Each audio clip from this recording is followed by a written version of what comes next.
You're standing outside the audition room. You can hear voices through the door, muffled laughter, and someone saying, "Next, please." Your sides are in your hand. You've run the scene 50 times. You know every word, every beat, every moment. Your agent texted you this morning and said, "This is the one. Don't overthink it." So you take a breath. The door opens. The reader smiles. You walk. You slate your name, and then nothing. Your mind goes blank. Your throat tightens. You can feel your heartbeat in your ears.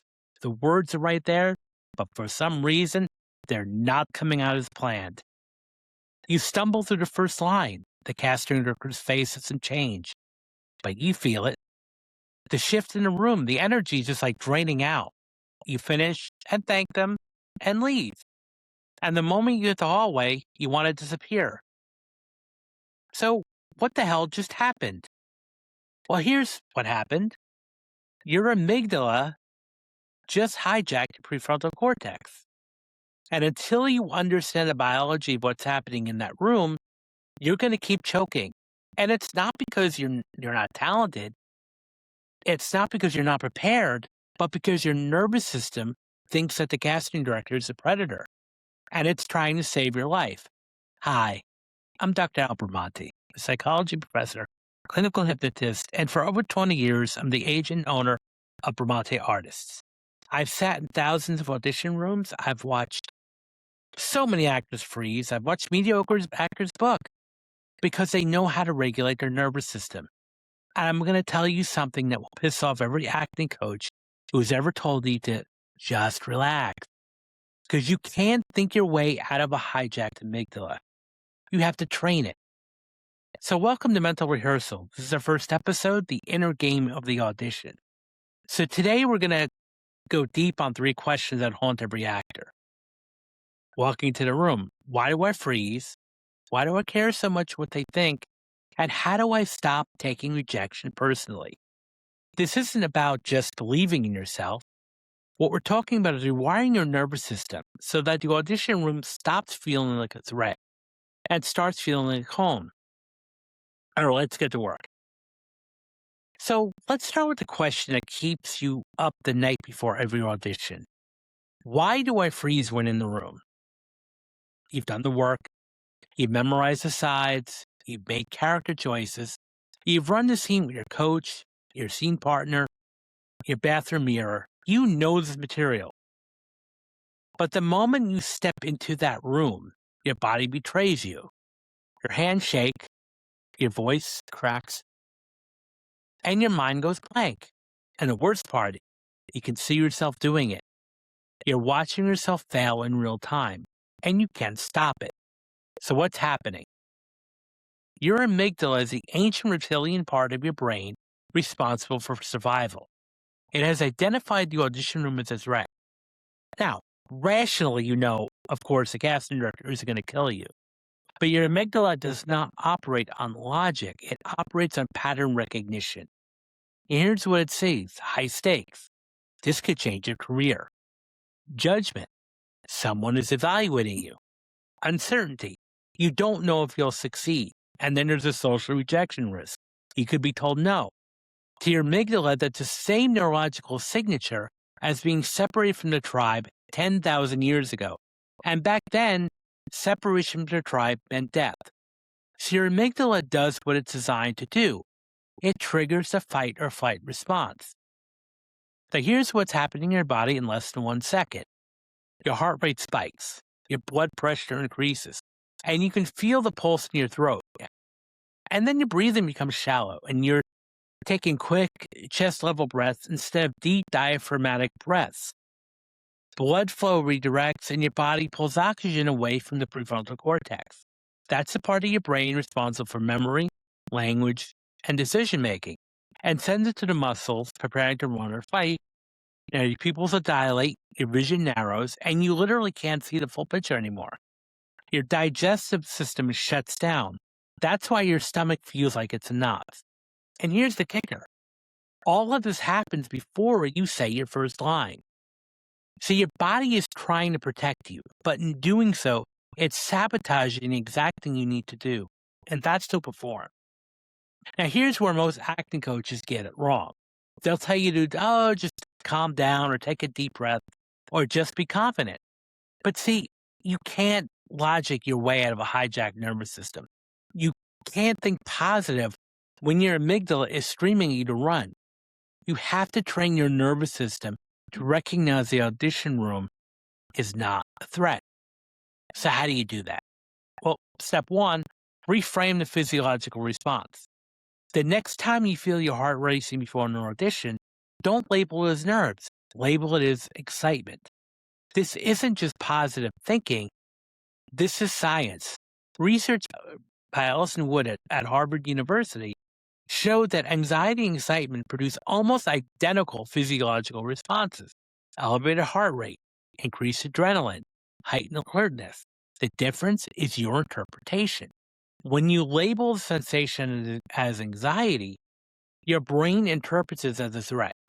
When you label it as excitement, your brain interprets it as an opportunity. So right now out loud, I want you to say, I'm not nervous, I'm excited. Say it again for me. I'm not nervous, I'm excited. Again, I'm not nervous, I'm excited. Your brain is listening, and over time, this reframe becomes automatic. Your nervous system starts to recognize that elevated heart rate as fuel, not fear. Now, step two, use tactical breathing to hijack the hijack. I'm not talking about taking a random deep breath and hoping for the best. I'm talking about box breathing. It's the same technique the Navy SEALs use before going to combat. So here's how it works. So you inhale through your nose for 4 counts. You hold your breath for 4 counts. You exhale through your mouth for 4 counts. And you hold empty for 4 counts. Now repeat this cycle 3 times before you walk into the room. Why does this work? Because box breathing activates your parasympathetic nervous system. That's a part of your autonomic nervous system that tells your body we're safe, we can rest, we can perform. When you control your breath, you're sending a direct message to your amygdala, there's no threat here. And here's the beautiful part. Your amygdala believes you. So in 60 seconds of tactical breathing, your heart rate's going to drop, your blood pressure's going to normalize, and your prefrontal cortex, and you'll get your brain back. Now, step 3 is create a pre-audition ritual that anchors your power state. So here's where we're going to bring in NLP, neuro-linguistic programming. I use this technique with every single one of my clients, and it works because it's based on how your nervous system creates associations. So here's what you do. So think of a moment in your life when you felt completely unstoppable. Maybe it was a performance where you killed it at. Maybe it was a moment outside of acting, a sports win, a personal victory, a time where you felt like you owned the room. Now close your eyes right now and go back to that moment. See it and hear it and feel it in your body. Where do you feel that power? Is it in your chest? Is it in your core, your shoulders? Now, while you're fully immersed in that feeling, press your thumb and your forefinger like that and hold for 10 seconds. You've just created a neurological anchor. You've linked that physical gesture to the emotional state. Now do this every single day for 2 weeks. Every morning, close your eyes, relive that moment, and press your thumb and forefinger together. Now here's the magic. Before you walk into the audition room, or turn that self-tape camera on for a self-tape, press your thumb and forefinger together. Your nervous system will remember, and you'll drop into that power state on command. And this isn't woo-woo. This is classical conditioning. It's the same principle Pavlov used with his dogs. You're conditioning your body to access confidence on demand. The actors who don't freeze in a room aren't more talented than you. They've just trained their nervous system to recognize the audition room as a performance space, not a threat. And now you know how to do the same. Now, the next question we're going to tackle is, how do I stop caring what people think? Well, let me start with an honest truth. You don't. You're human. You're wired for social connection. And your brain is literally designed to care what other people think, because for most human history, Being rejected by the group meant death. So if you're sitting here thinking, I just need to not care, you're fighting millions of years of evolution. Good luck with that. But here's the real question. Why do you care so much that it's paralyzing you? Because there's a difference between healthy awareness and crippling self-consciousness. And most actors live in that second category. So here's a story time. Let me tell you about a client. We'll call her Megan. Now, Megan was a phenomenal actor. She was conservatory trained. She could cry on cue. She had the range of Kate Blanchett.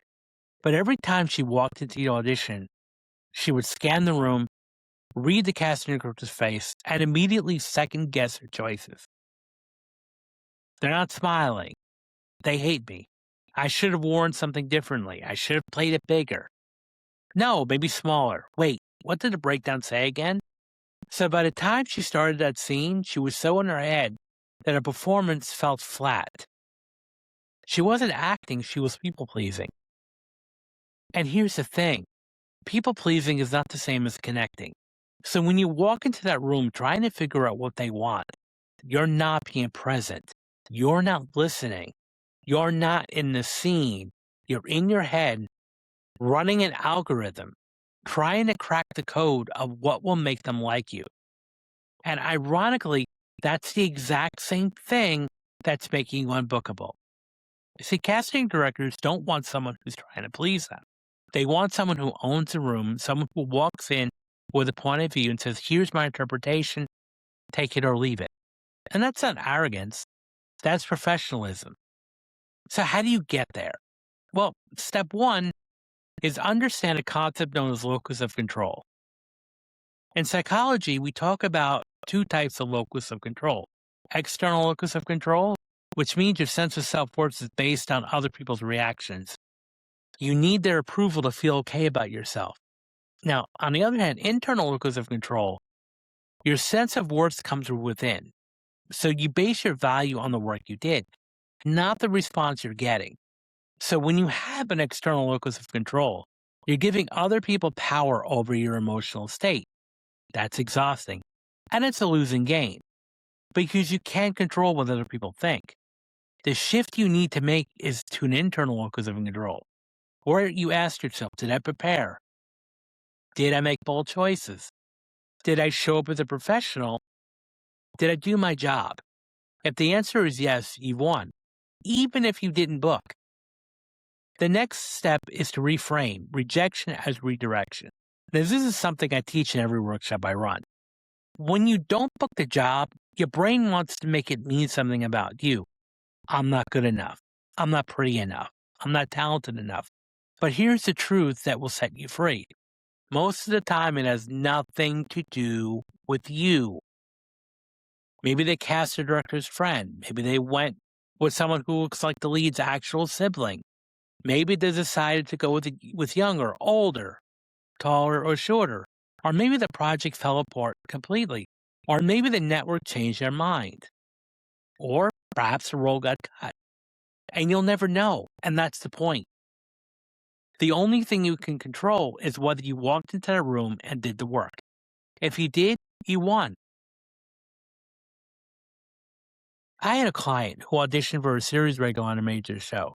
She crushed it. The casting director told her agent, she's in the running. She went to producers. She did a network test. She was really close. And then they went with someone else. She called me devastated. What did I do wrong? I said, nothing. You did nothing wrong. You did your job. They made a business decision that had nothing to do with your talent. 2 weeks later, she found out why they didn't cast her. The actor they chose was related to the showrunner.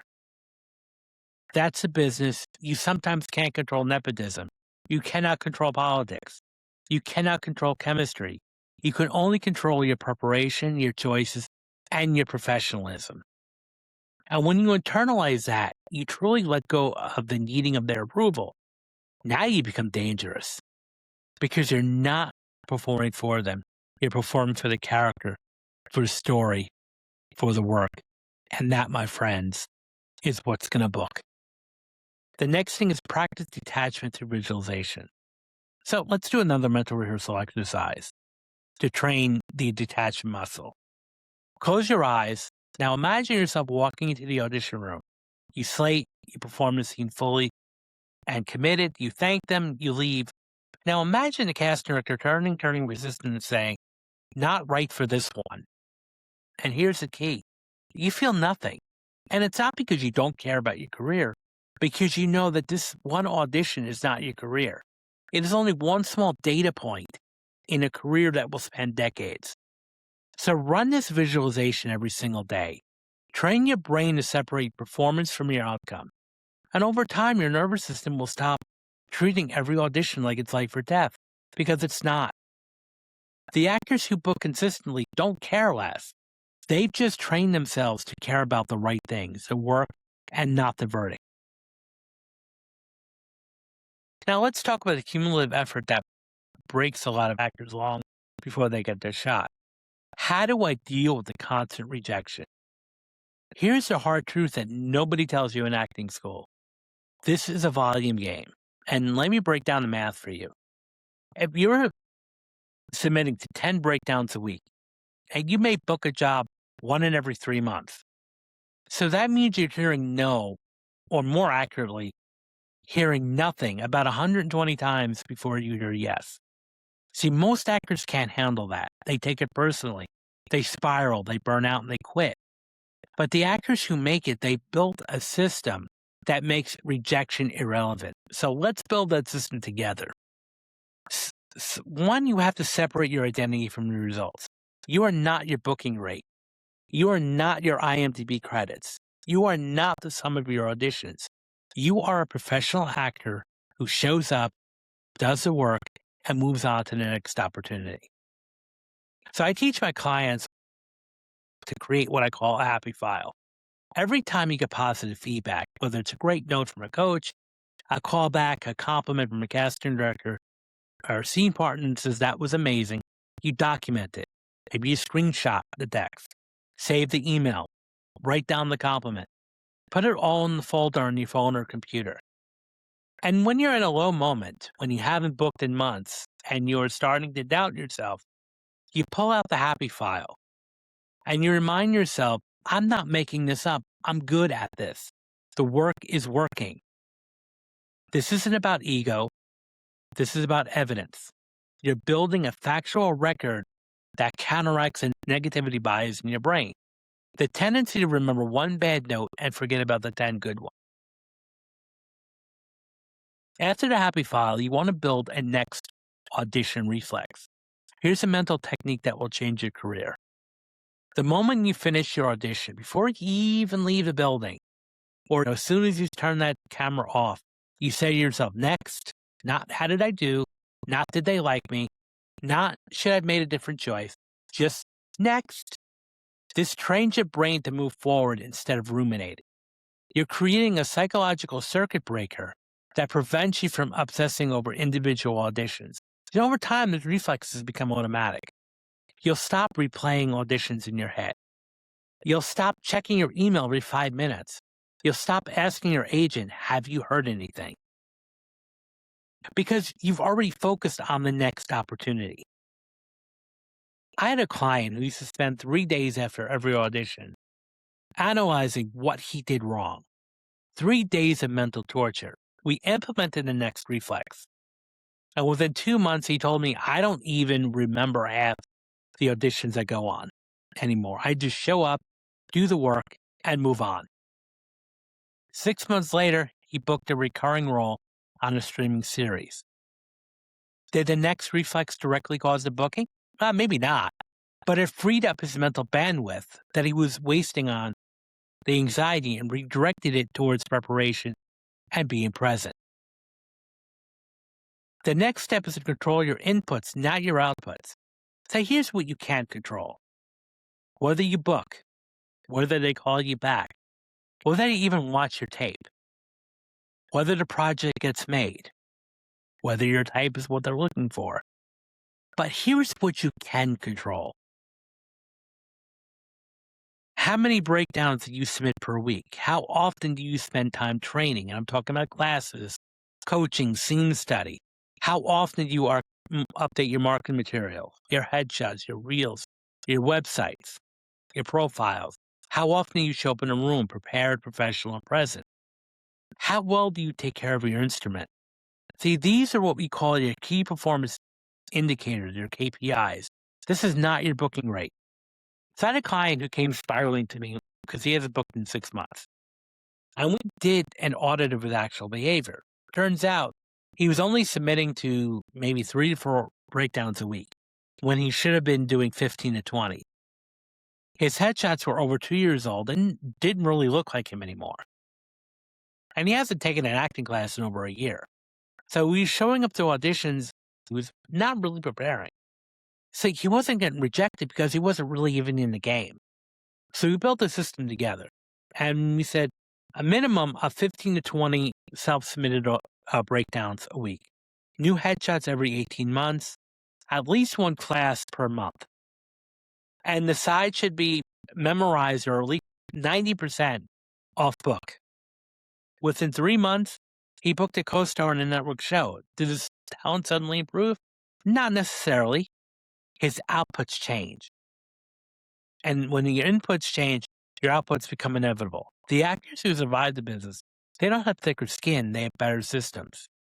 So here's your system starting today. We're going to do the weekly audit. Every Sunday night, ask yourself these 5 questions. How many breakdowns did I submit to this week? 15 to 20 should be the goal. How many hours did I spend training? 3 to 5 hours minimum. Did I update my marketing materials? Again, your profiles, your website, your headshots. How many industry relationships did I nurture? Emails, workshops, coffee meetings with other actors and producers.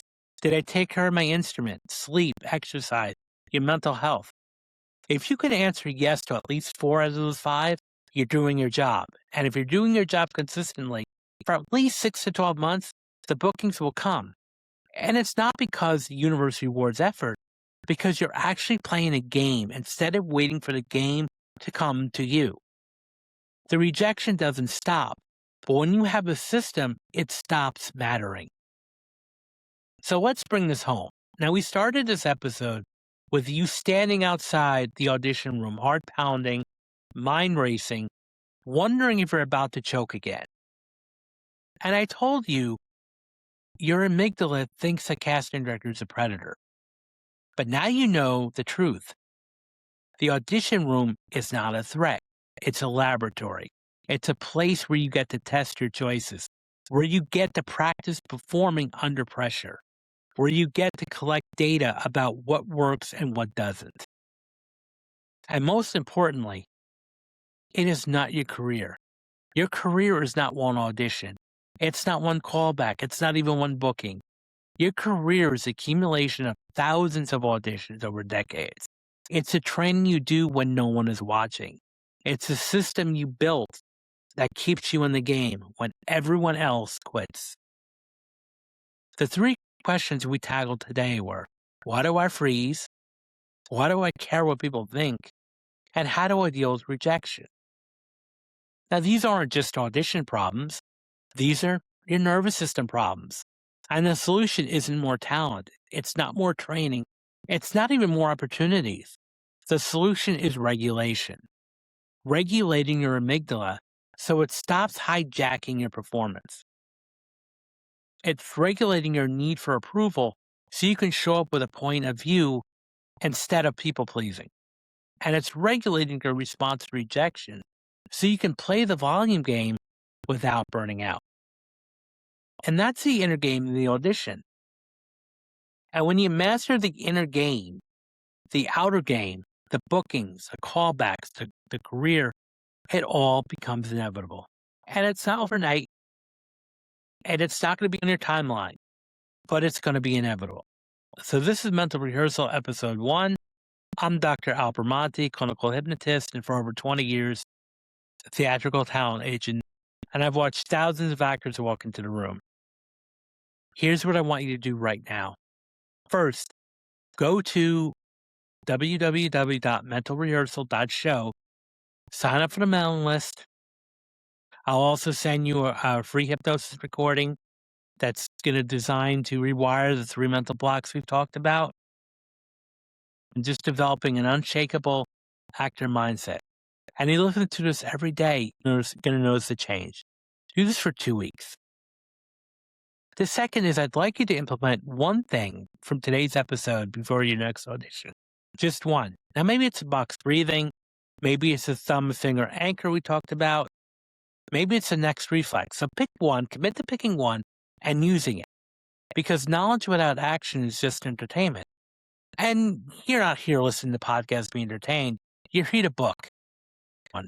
Next week, we're dropping episode 2, The Identity of a Working Professional. Because here's the truth. Mastering the audition room is only half the battle. The other half, it's what happens after the audition. It's the 2 a.m. scrolling through casting notices. It's a survival job that's slowly killing your soul. It's a voice in your head asking, am I good enough? Should I just quit? That's the identity crisis that kills more careers than bad auditions will ever. And in episode 2, we're going deep on how to balance survival jobs without sabotaging your career. How to stay motivated when nothing is happening. How to know if good enough. And a spoiler, you're asking the wrong question. And exactly the mental rehearsal playbook that turns struggling actor into working professional. So if today's episodes help you understand the biology to freeze, the next episode will teach you how to build a career that doesn't depend on luck. So subscribe now so you don't miss it.